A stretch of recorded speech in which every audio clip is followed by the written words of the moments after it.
Stress, incertitude, pression scolaire ou parentale. Pour beaucoup de jeunes, l'orientation est un casse-tête. Dans chaque établissement public, comme ici au lycée Jean Perrin de Rezé, un conseiller ou psychologue de l'éducation nationale est à l'écoute.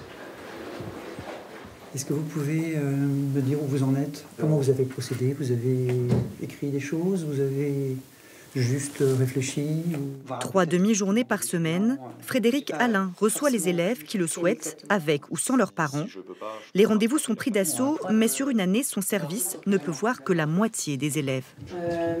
En début d'année, on a beaucoup de lycéens en terminale qui s'inquiètent.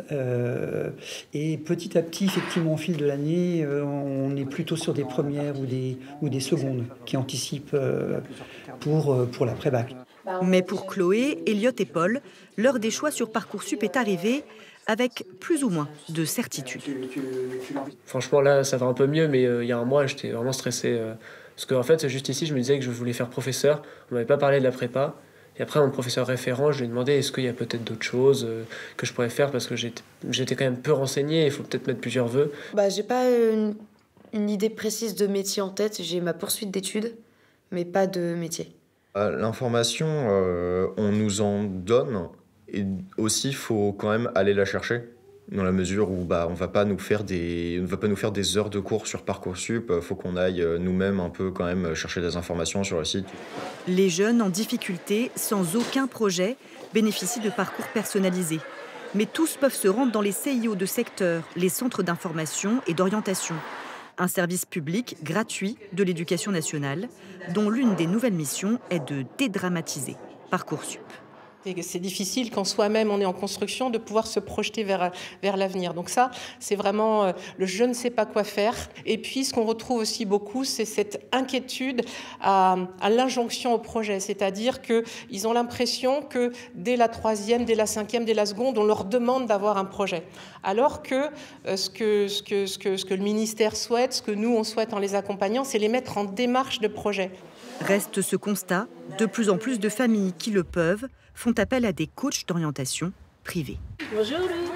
Bonjour madame. Allez-y, on y va. Ça va Lou? Ouais, ça va. Passez de bonnes vacances? Oui, très bien.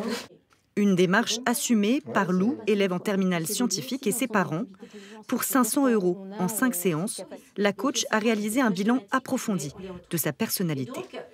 Donc Lou a fait le choix de 3 métiers, donc infirmière, psychomotricien et éducateur spécialisé. Nous, on était perdus, on ne pouvait pas l'inciter à... Parce qu'on pourrait se dire de faire une année, essayer de faire une année de médecine, pourquoi pas? C'est quoi une année dans une vie? Mais on se posait chaque fois, on se disait, non, si elle se vautre, comment on va la retrouver et tout ça. Donc ça nous a vraiment, le fait de la poser, qu'elle fasse ces 5 séances, c'était bien. Ouais. Ce qui ressort très nettement chez Lou, c'est vraiment le contact humain. Travailler aussi en équipe, faire des tâches aussi qui sont différentes, avec des patients différents. Le coaching d'orientation permet justement de se recentrer, de réfléchir, d'avancer dans son processus. Et c'est vraiment un temps pour soi. Oui, c'est ça, et même ça me reconfirme sur comment je suis avec les autres. J'ai pris confiance en moi.